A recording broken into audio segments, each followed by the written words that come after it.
Has followed several positions such as we have assumed a lecture by Dr.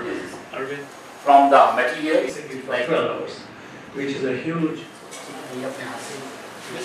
Similarly, we deliver the lectures.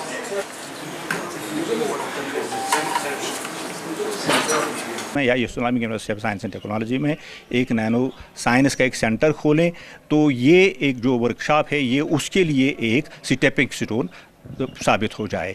तो हमारे जो student हैं, हमारे जो नए नए बिल्कुल काफ़ी एंथुसियास्टिक स्टूडेंट्स हैं, वो शायद इससे इम्प्रेस हो जाएं। नैनो फील्ड में वो नैनो टेक्नोलॉजी में देख के कि इसमें कितनी फील्ड्स अवेलेबल हैं, क्या क्या कर सकते हैं, क्या अपॉर्चुनिटीज़ हैं, तो उनको देख के उनसे इम्प्रेस होके हमारे जो एंथुसियास्टिक स्टूडेंट्स हैं, जो इंटेलिजेंट स्टूडेंट्स हैं, वो शायद इस टेक्नोलॉजी को या इस रिसर्च फील्ड को ऑप्ट करके इसको अपने लिए चुन लें और अपने कैरियर का एक ज़रिया बनाएं।